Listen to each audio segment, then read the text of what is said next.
Hi everyone and welcome back to the channel. Big news from Microsoft. Can't be a single month without Microsoft news, and this one is a big one.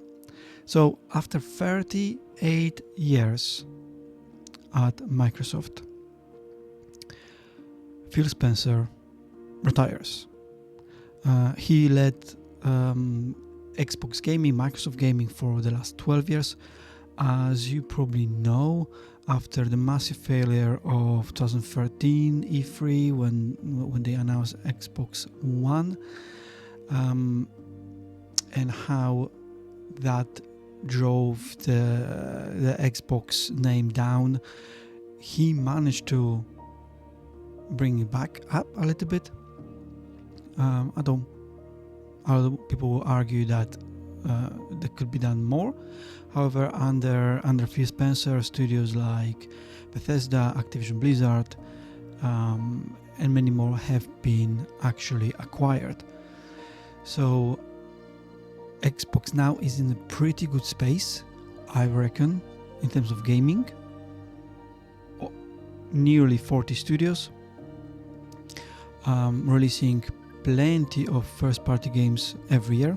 So that's very well done for Phil to do that and his team. But yeah, he's finally retiring. So he announced that on X, that after 38 years at Microsoft, the moment has arrived for him. And a new face, Asha Sharma, will become the new EVP, so Executive Vice President and CEO of Microsoft Gaming. So for many people, she is a new face. Same for me. I never heard about her, and no wonder, she only been at Microsoft for 2 years. So over the last, Satya Nadella message here about her, that he's excited to share Asha Sharma will become Executive Vice President, blah, blah, blah. That over the last 2 years at Microsoft and previously as Chief Operating Officer at Instacart and a Vice President at Meta. So she only has 2 year experience at Microsoft. So not a lot. And I think a lot of people pointing that out, that she doesn't have any gaming experience, that she hasn't been in the team of Microsoft Gaming previously. Phil Spencer was, and a lot of other people like Sarah Bond. Sarah Bond, who's leaving as well. She's not retiring, she just left. She resigned. I would not be surprised if that happens because she didn't get the CEO job. I think many people believed, including me, that Sarah Bond is gonna be natural contender to that CEO seat, as she was the COO. So she was the COO before,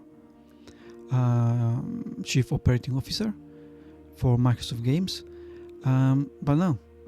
Instead, this new lady is getting the seat.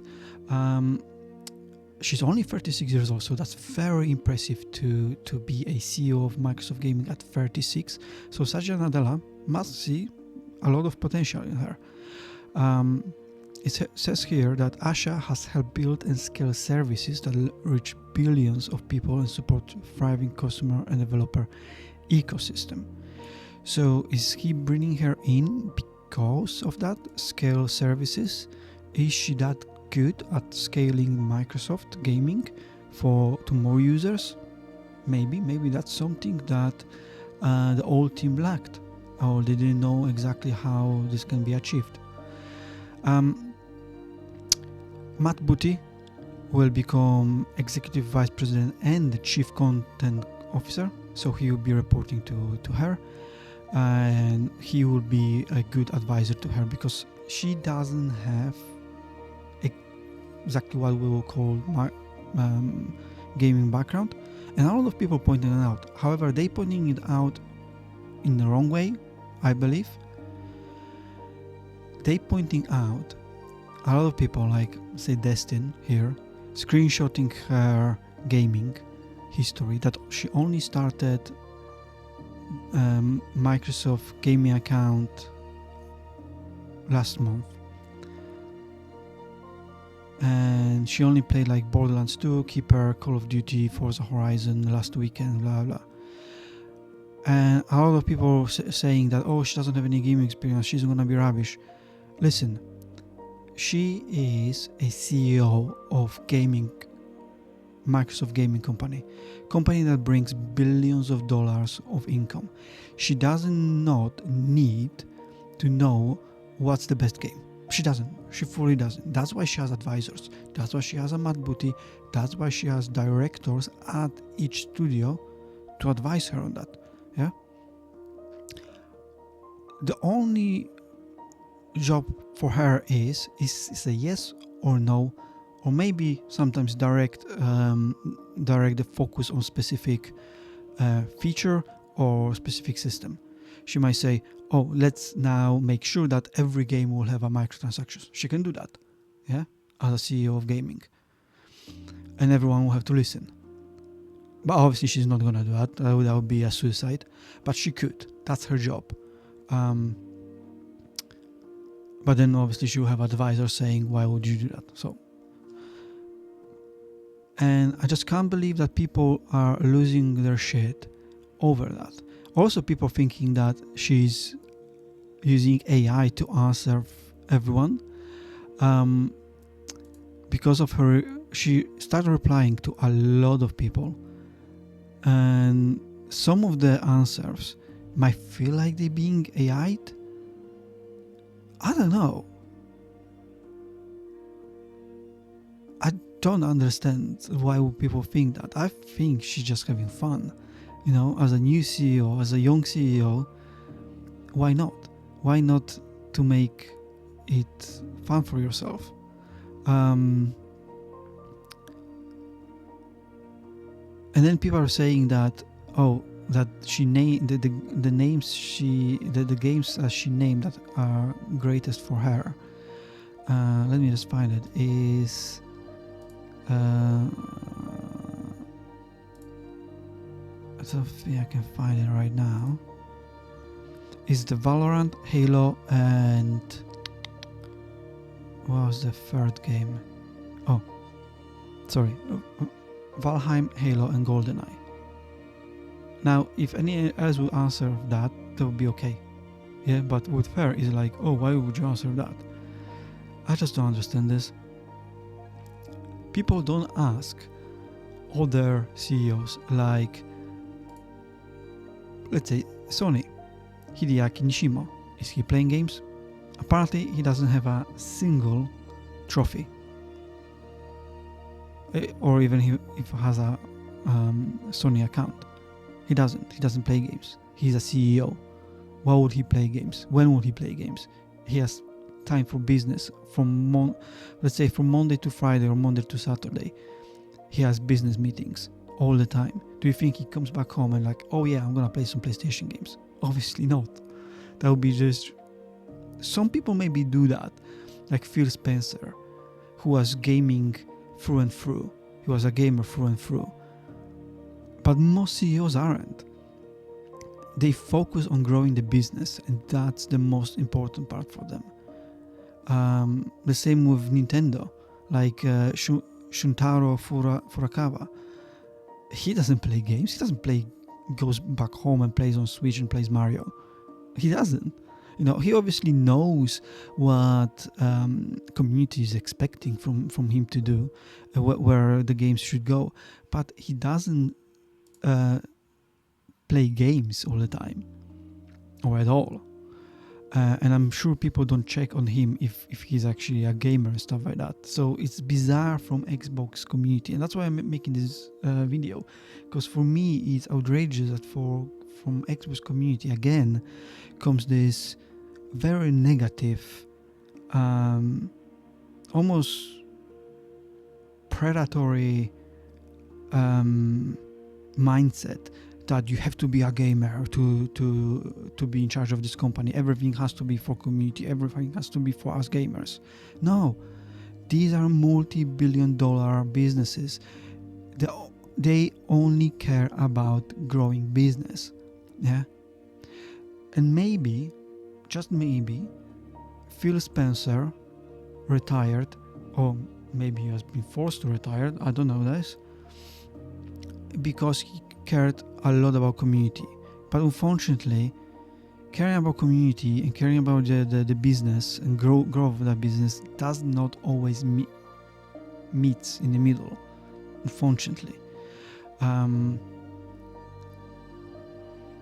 So yeah, I'm looking forward. We see what she's gonna do. We see where she's gonna take the studios, and what's gonna happen with the next Xbox.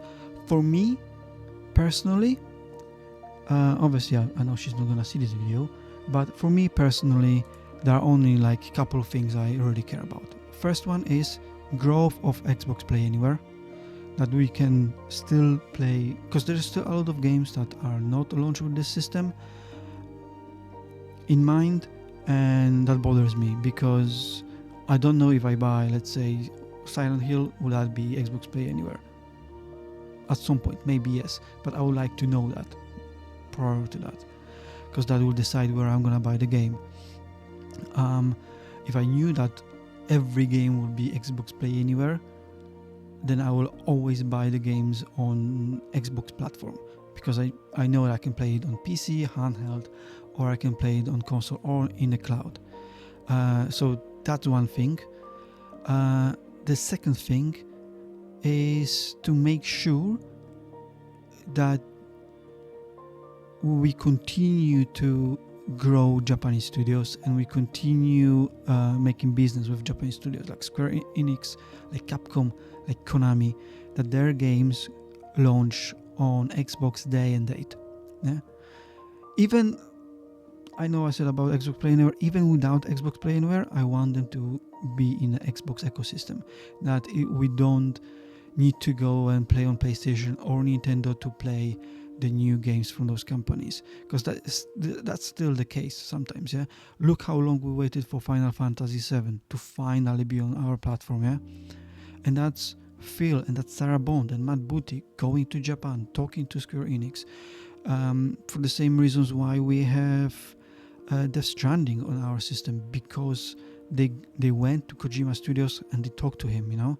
And I'm expecting of her and Matt Booty to continue that legacy, that Xbox will strengthen the business with Japanese studios and maybe grow some Japanese studios, because they are really, really great developers and make amazing games. All right, let me know in the comments, what do you think about the new CEO? Do you think she needs to be a gamer, or it doesn't matter, because all it matters is to grow the business? And as long as the business grows, and as long as she understands the community and understands the business, what the community and business needs, and she'll be fine, basically. Just one last thing, because forgot to mention, she actually made a message here, Asha Sharma message to the players and to the team, and she has made 3 commitments. First, great games, which comes kind of, that's obvious. Obviously, you want to have great games. This part is important. We will take risks, which Xbox games do take risk, like Saga of Midnight. That's obviously a completely different game, like the Keeper, the Foundry, next game from Double Fine. We will enter new categories and markets where we can add real value. That would be pretty good. Maybe that means to finally get some Japanese studios on board, or maybe create one or buy one. I don't know, buy Sega, for example. I have no idea. Second, the return of Xbox. This one I don't fully understand. We'll recommit to our core Xbox fans and players. That would suggest core Xbox fans and players care about exclusivity, which I know Microsoft doesn't want to anymore. They want to be a third-party studios that earns money on other platforms. So I don't know how they're gonna do this. Don't know. We'll have to see with that second commitment. And And the third one, future of play. So she basically says not to use AI in their games and not to create AI slop. That's great. Great to hear that she doesn't care about that. I really looking forward to hearing from her directly. Maybe there will be some interview hopefully soon. If not, we're gonna have to wait until summer of June for Xbox Showcase to hear from her, but hopefully something sooner. Okay, so let me know in the comments what you think about her and what does this mean to Xbox for you. Thank you very much for watching, and I'll speak to you very, very soon.